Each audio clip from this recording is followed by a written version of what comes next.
दोस्तों आज का ये जो केस है वो मैं चाहता हूँ कि सिर्फ 18 प्लस के लोग ही देखें, क्योंकि इसमें हम डिस्कस करेंगे कि कैसे एक 16 साल की लड़की बांग्लादेश जैसे छोटे से देश से निकलकर अफ्रीका के सूडान देश में पहुंची और फिर वहां जाकर कैसे वो एक लंबे चौड़े काले निग्रो बंदे के साथ संबंध बनाने को मजबूर हुई। उसने इतनी कम उम्र में ही एक ऐसे नर्क का अनुभव कर लिया जो हर लड़की के लिए बहुत बुरे सपने जैसा होगा। ऐसा मैं क्यों बोल रहा हूँ आपको ये समझ में आएगा इस वीडियो के बाद में। तो चलिए शुरू करते हैं केस ऑफ तरन्नुम। आगे बढ़ने से पहले आपसे एक ही रिक्वेस्ट, आपने हमारे channel story by UK sunlight को सब्सक्राइब नहीं किया है तो कर लीजिए। तरन्नुम खान ये लड़की बहुत ही छोटे कपड़े पहनकर एक बंद कमरे में एक बेड पर लेटी हुई थी और उसके आसपास कई सारी लाइटें लगी हुई थी। वो काफ़ी डरी सहमी सी थी, लेकिन उसके साथ ही वो काफ़ी ज़्यादा एक्साइटेड भी थी, क्योंकि आज वो कुछ ऐसा एक्सपीरियंस करने जा रही थी जो वो पिछले कई दिनों से, इवन कई सालों से करने का सोच रही थी। उसके मन में कई तरह के विचार एक साथ चल रहे थे कि तभी कमरे का दरवाज़ा खुलता है और कमरे में एंट्री होती है एक 7 फुट के हबशी की। उसका नाम था लेटेस्ट स्टील, और यहाँ पर हम उसको हबशी इसलिए बोल रहे हैं क्योंकि इंडिया में, स्पेशल नॉर्थ इंडिया में, ये जो काले अफ्रीकी लोग होते हैं उन्हें उनकी सेक्सुअल पावर की वजह से हबशी कहा जाता है। ये लोग काफ़ी लंबे चौड़े होते हैं और इनके सारे बॉडी पार्ट्स इंडियन के कंपैरिजन में या बांग्लादेशी लोगों का कंपैरिजन में काफ़ी स्ट्रॉन्ग होता है, और ये सब उनके जेनेटिक की वजह से होता है। अब जो थी वो उस समय सिर्फ 17 साल की थी, और जैसे ही उसने उस हट्टे कट्टे को देखा तो वो और ज़्यादा डर गई। अब उसे महसूस होने लग गया था कि आज शायद उसने इस काम के लिए हाँ बोलकर बहुत बड़ी गलती कर दी। अब लेटेस्ट स्टील आकर उससे चिपकने लगता है और उन दोनों के बीच में संबंध बनना शुरू हो जाता है। शुरू में तो यह सारा काम बहुत ही आराम से हो रहा था, लेकिन थोड़ी देर बाद वो बहुत ज़्यादा फॉर्म में आ जाता है। वो अपने सारे कपड़े उतार देता है और अब जो तरन्नुम थी वो जब उसे बिना कपड़ों की देखती है तो वो हक्की बक्की रह जाती है, क्योंकि उन लोगों का बॉडी स्ट्रक्चर पूरी तरह से अलग होता है। वो डर गई थी, इसीलिए उसने जल्दी से वहाँ पर शूटिंग कर रहे डायरेक्टर सुलेमान कादरी को वो सब बंद कर देने के लिए बोल दिया, क्योंकि कोई भी समान लड़की ऐसे हबशी इंसान को नहीं झेल पाई। लेकिन तब तक वो हबशी फार्म में आ चुका था और उसने तरन्नुम को उठाकर बेड पर पटक दिया। उसने तरन्नुम के हाथ बांधे और उसके साथ संबंध बनाना शुरू कर दिया। उसने एक एक करके 3 बार तरन्नुम के साथ इतनी बदसलूकी और इतनी बेदर्दी से संबंध बनाए कि उसके बाद अगले 3 दिन तक वो ढंग से ढंग से चल भी नहीं सकी थी। अब ये जो पॉर्न मूवी इंडस्ट्रीज है उसमें लड़कियां चाहती तो अपनी मर्जी से हैं, लेकिन फिर अपनी मर्जी से बाहर नहीं आ पाती और वो उसी दलदल में फंसती ही चली जाती है। इसके बाद अगले दिन तरन्नुम के पास एक और एजेंट आता है और वो उसे बोलता है कि कल तुम्हारी अगली शूटिंग है, तैयार रहना। अब ये सुनकर तो वो काफ़ी ज़्यादा घबरा जाती है, क्योंकि वो अभी तक उस पहले सदमे और दर्द से ही बाहर नहीं निकली थी कि अब उसे अगले दर्द के लिए तैयार होना था। अब तुम्हारे दिमाग में ये ख्याल आ रहा होगा कि ये तरन्नुम खान आखिर है कौन और ये इतनी कम उम्र में वहां तक कैसे पहुंची। क्या इसे वहां तक कोई ज़बरदस्ती लेकर गया था या फिर अपनी मर्जी से गई थी? अगर वो अपनी मर्जी से वहां गई थी तो फिर वो उस काम के लिए मना क्यों कर रही थी? तो चलिए जानते हैं इस सारे सवालों के जवाब इस कहानी में। तरन्नुम का जन्म 2005 में बांग्लादेश के जमालपुर में हुआ था। उसके पिता का नाम अबरार खान था और वो अपने 7 भाई बहनों में तीसरे नंबर पर थी। अब अपने घर में ही एक सिलाई की छोटी सी दुकान चलाते थे और उसी से सारा परिवार गुजारा होता था।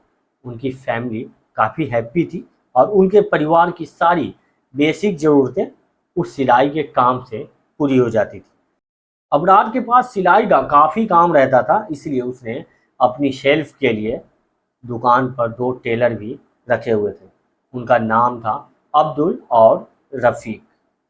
अब ये जो रफ़ीक था उसका आई कांटेक्ट होने लग गया था तरन्नुम से, और धीरे-धीरे तरन्नुम भी उसे मन ही मन काफ़ी पसंद करने लगी।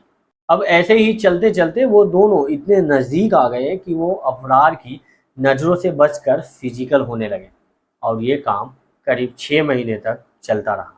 लेकिन इसके बाद धीरे-धीरे तरन्नुम का रफ़ीक से मन भरने लगा और वो किसी दूसरे लड़के की तलाश में लग गई, क्योंकि अब उसे फिजिकल होने में काफ़ी ज़्यादा मज़ा आने लगा था। यहाँ पर ये ध्यान देने लायक बात ये है कि इस समय तरन्नुम की उम्र सिर्फ 16 साल थी।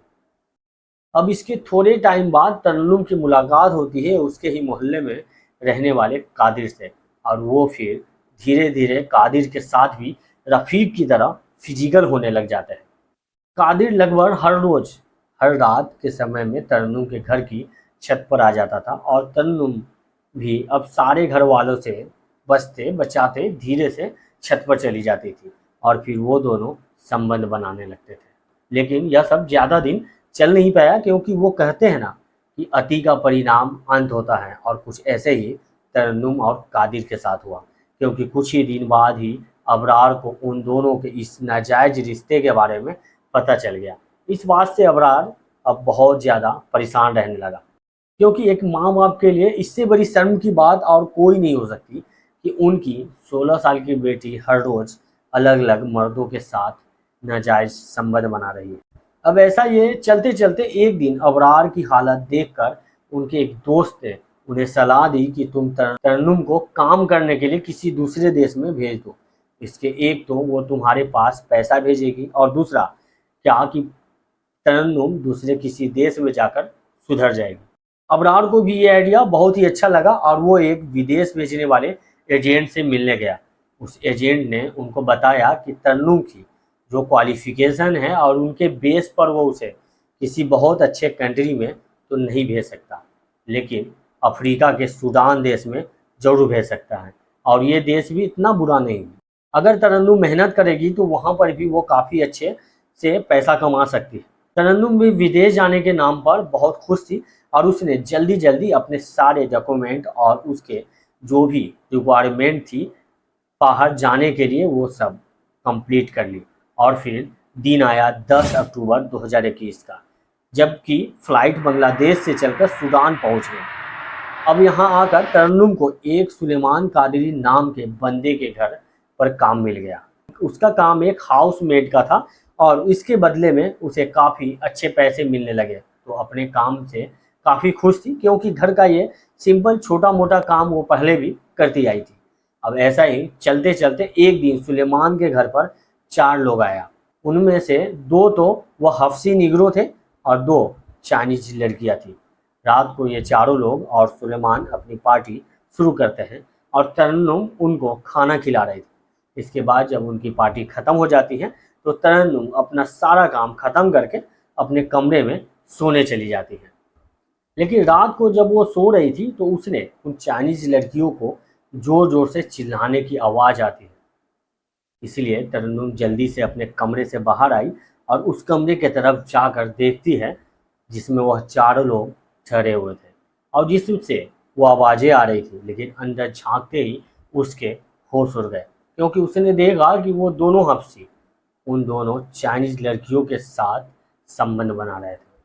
तरन्नुम ने ये सब अपनी लाइफ में पहली बार देखा था, इसीलिए वो बहुत ही ज़्यादा घबरा जाती है। लेकिन तभी सुलेमान जो था वो उसे उस कमरे के अंदर झांकते हुए देख लेता है, और वो उसे उस कमरे के अंदर बुला लेता है। अभी वहाँ पर बैठकर वो सारा सीन देखने लगी, और उससे उसके मन में भी वैसे ही ख्याल आने लगे। चारों को आपस में संबंध बनाते हुए देखकर उसका भी मन मचलने लगा, क्योंकि वो भी ये सब पहले कर चुकी थी। अब सुलेमान को तरन्नुम की मचलती हुई निगाहें देखकर समझ आ जाता है कि उसके मन में क्या चल रहा है। इसीलिए वो उससे पूछता है कि क्या तुम्हें भी इन फिल्मों में काम करना है? इससे एक तो तुम अपनी इच्छाओं को पूरा कर सकती हो, और दूसरा तुम्हें इसके बदले मोटा पैसा भी मिलेगा। तरन्नुम को यह आइडिया काफ़ी अच्छा लगा, और वो सुलेमान को इस काम के लिए हाँ कर देती है।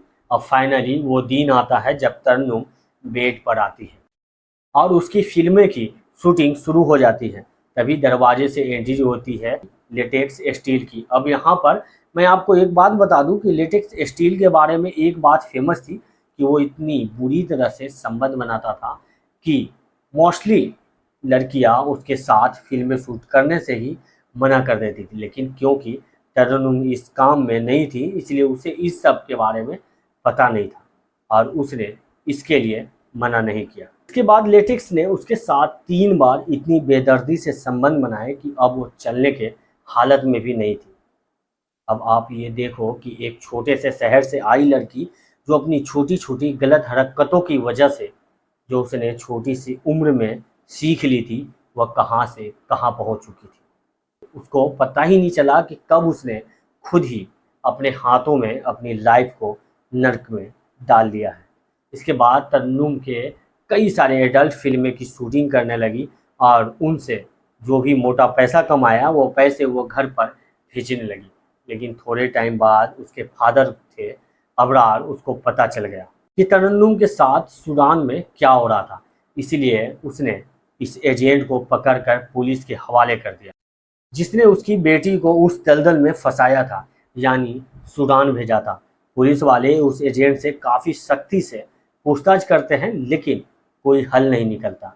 इसके बाद वह सूडान की पुलिस से भी संपर्क करते हैं और तरन्नुम के बारे में पता लगाने की कोशिश करते हैं, लेकिन इसके बारे में किसी को कोई जानकारी नहीं मिली। इसके बाद तरन्नुम को बहुत सारी एडल्ट फिल्मों में भी देखा गया लेकिन आज तक उसका कोई अता पता नहीं लग पाया कि वो कहाँ है, किस हालत में है और किसके साथ है।